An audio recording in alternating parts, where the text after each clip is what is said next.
All right, guys, week 2, big challenge for us. New Orleans at home. They are very good offense. They've been together a long time, running the same system, so it'll be a good challenge for us, and hopefully we're up to the challenge. Questions? Well, how would you assess how the pass rush did in week 1? Where do you guys need to get better in that area? Just wasn't good enough, not what I anticipated, not what I saw on the practice field, so that's a big point of emphasis for us this week to get that back on track. Hey, Coach Anthony from the Fresno Bee. Back when you were in Cincinnati, you prepared for the Saints and had success in 2014. Obviously, a different season, but how do you go about in preparing against Brees, who also still has a lot of weapons? Yeah, it's funny, that game, one of our starting corners was out for that game, and we go out for the pregame warm-up, and our trainer comes in and says, hey, your other corner's back's locked up, he's going to be down. So we had a lot of different guys in that game. We went back, actually looked at it. Very similar system. Again, they've been together for a long time. The coaching staff, the quarterback, a lot of the skill guys, offensive linemen, been together a long time. So the system's very similar. They're good at what they do. They play at a fast tempo. We also had an opportunity when I was there to practice against the Saints during training camp. So I got a good up-close look at their tempo in and out of the huddle. They do a really good job with those things.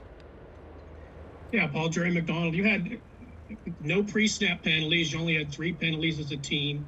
30 points is more than you want to give up, but you made the big defensive stop. What did you see that you liked, that you saw? I just felt like, as the game was wearing, we didn't really have an idea. We had somewhat of an idea of what offense it was going to be, but we had to get a feel for what they were trying to accomplish with the personnel groupings and those type of things. So as the game started going on, I think we settled in. We gave up a critical 3rd and long play, which we were off in the coverage. We had a lot of different guys in there, and obviously we can't give up a double move. We're up in a ball game like that. That's just something that Arnett's got to learn from as a young player. He's got to stay on top of the route, understand the situation. So I was a little bit disappointed with the final score. I always preach to them, scoring defense is important. So we got to keep them out of the end zone. If they're going to score, they have to go through our goal line defense. Hey, Paul, I know that final word isn't out on Nick yet, Kwiatkowski, but what have you seen from Raekwon McMillian so far, and do you think he would be ready potentially to step in if need be at that middle linebacker spot? Yeah, Nick looks really good right now, but Raekwon, he's coming along. Obviously, he's came in here a little bit later on in the process, so he's really done a nice job of picking the things up in all the personnel groupings. So he'll be ready to go in all the situations, because obviously this early in the year with a lot of guys, particularly you saw last week, we used everybody we had on the sideline who was dressed, and I kept telling those guys, hey, if you're up and dressed, you're going to be part of the plan. So make sure if you're not getting the reps on the practice field that you're paying attention. As a matter of fact, I showed our guys the 3rd and 1 play from a week ago that we worked on, and Raekwon wasn't in the game taking that rep, but he was standing right behind Nick Kwiatkowski watching the rep and seeing it. So those guys got to get those mental reps if they're not in, and he's one of them. Levi Edwards, Raiders.com. Last week you went up against Christian McCaffrey, who's very versatile, gave him 90 yards, 2 touchdowns. You're going up against another guy, Alvin Kamara, who has a very similar skill set as McCaffrey. So what are some things that you took from last week's game and how you handled McCaffrey and how you want to apply it to Kamara? Yeah, well, this guy's an explosive back. As a matter of fact, I was at his workout when he was working out at Tennessee. He was an underused guy in college, and I saw him running. I was like, geez, this guy can fly. So he does a lot of things for him, a lot like McCaffrey does. He can go out on the flank and run routes. They use him on the jet sweeps and those type of things. And obviously, he's a dangerous guy in the backfield when he gets the ball. So they use him very similar to how they use McCaffrey. So we'll be ready for him wherever he's at. Hey, Paul, I think last year the Saints team used 29 different personnel groupings. If I'm right on that stat, it's the most in the NFL. How much more difficult does that just make your job to prepare for so much with a team like this? Not really that much. I mean, it's just different bodies in there, how you want to match up with those bodies.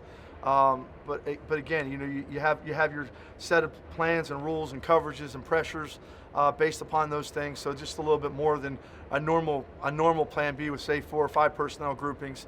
That would be the main thing as it goes. And what are those guys good at that are in the game together? So that's the critical point. Last 2 guys. Hey, Paul Guenther here from ESPN. Small sample size, but obviously a bigger sample size than what you got last year out of him. But what did you see out of Johnathan Abram just as a more complete kind of a safety back there? Well, I love having him on the field because he can run around and hit. He's a good blitzer. He's a great communicator, and he brings a lot of energy. I think going into last week's game, guys, we got out there for the ceremonies and everything before the game. We come running out, and it was just a weird feeling. It was with the empty stadium. Almost felt like a JV high school football game playing in a big stadium. So I think guys like that bring energy to it. I think the guys understand what the environment is going to be like without the fans in there. So he's the guy that brings juice to the field for us. Hi, Paul. Levi Damian from USA Today. It's looking kind of like Michael Thomas probably won't go this week for the Saints. Obviously, he's an elite receiver. How significant do you think his loss is for this defense, or is it just kind of a situation like last year when they lost Drew Brees and they just kind of roll on? I think they have a lot of guys that obviously he's a great player, and we don't know if he's playing or not. But they'll utilize guys that can do the things he does. Maybe 2 or 3 guys are in his spot or wherever he may line up. So we'll just have to wait till Monday night to see how they adjust without him if he's not in the lineup for him. All right, thank you, Coach.